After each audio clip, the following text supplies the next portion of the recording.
Alright guys, Monochrome here. Welcome back to my channel. If you're new here, welcome. Good to have you. Today we're going to be taking a look at a very old, technically self-defense concept, which is actually decades old. Yep, I said decades. A couple of decades back, when I first became interested and started researching what works and what doesn't work in the real world regarding self-defense, I stumbled onto a self-defense expert who, looking back, had some excellent ideas regarding various different self-defense situations and scenarios, and unfortunately had a couple of rather poor ideas as well. But for the most part, this individual was very intelligent and he knew what works and what doesn't. Now, unfortunately, I don't remember his name, otherwise I would give credit where credit is due. And this is one of his concepts which I adopted a couple of decades ago for how to deal with a mugger. Now, the concept is rather simple. You keep your cash money, your bills, on a money clip, separate from your cards. You keep your driver's license card, your insurance card, your debit card, your credit cards, all of your cards separate from your cash money bills, which you keep on a money clip. The money clip part is important, and you guys will see why in a moment. So here's the realistic scenario. You're walking down the street, you get approached by a mugger. Maybe you had something else on your mind, you didn't see him coming. He's in front of you. Maybe he has a weapon, maybe it's a strong arm mugging, but he tells you he wants your wallet, or he says he wants your money. Here's what you do. You pull out your money clip. Now, make sure that you always carry the highest denomination bill that you have on you on the outside of your money clip. Always. So you pull out your wad of cash, you hold it up so the mugger can see it, and you tell him, hey, this is absolutely all of the money that I have on me. This is all of it.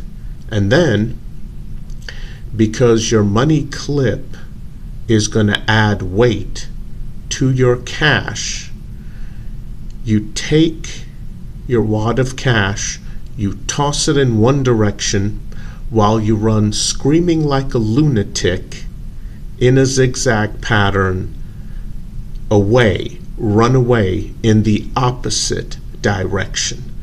Now, this is going to cause your mugger to be stunned and confused for a second, which will give you a little bit more time to run away screaming like a lunatic.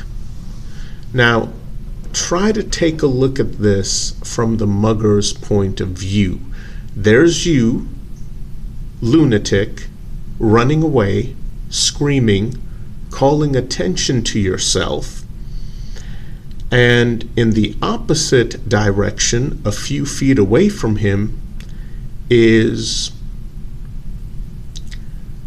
a nice wad of cash, very quiet, just sitting there on the ground, waiting to be picked up. Now, what do you think he's going to go for? Is he going to start chasing you down the street while you're still screaming?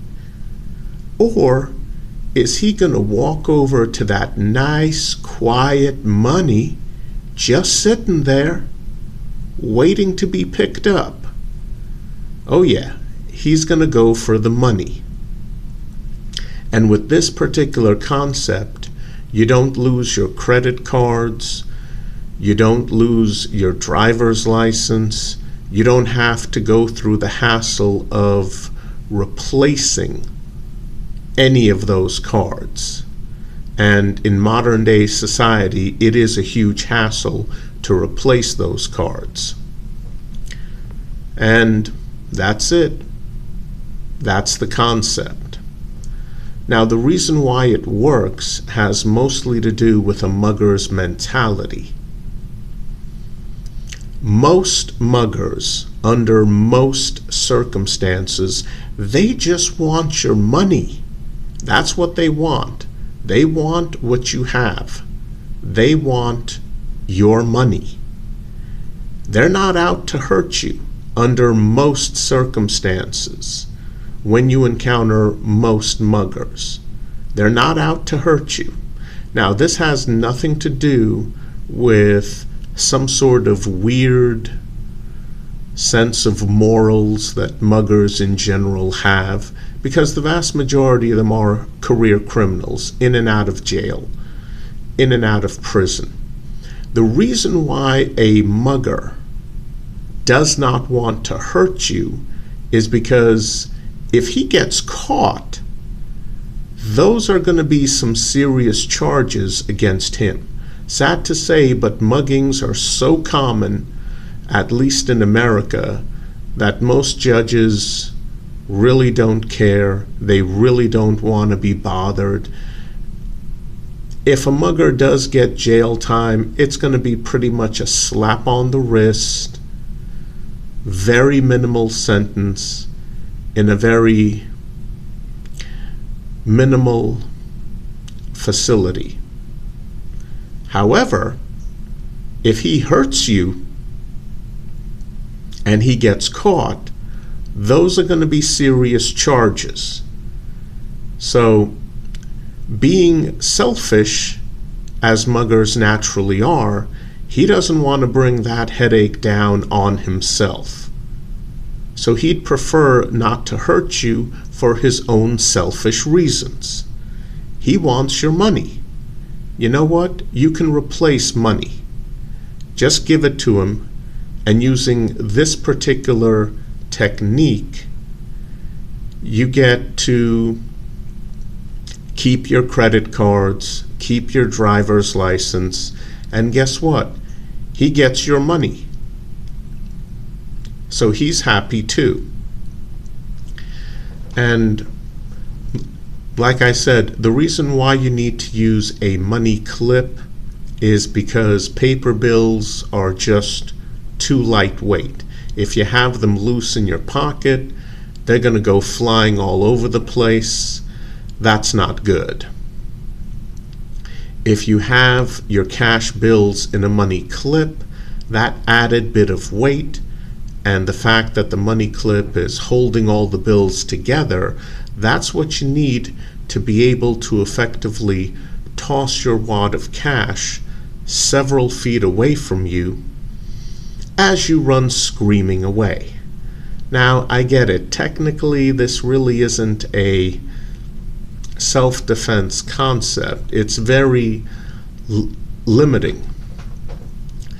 But it does take into account a mugger's mentality, and that's the important thing. They want cash, they want your money, and if your money is sitting quietly over there on the ground, just simply waiting to be picked up, and you're screaming like a lunatic, drawing tons of attention to yourself, he doesn't want to deal with you.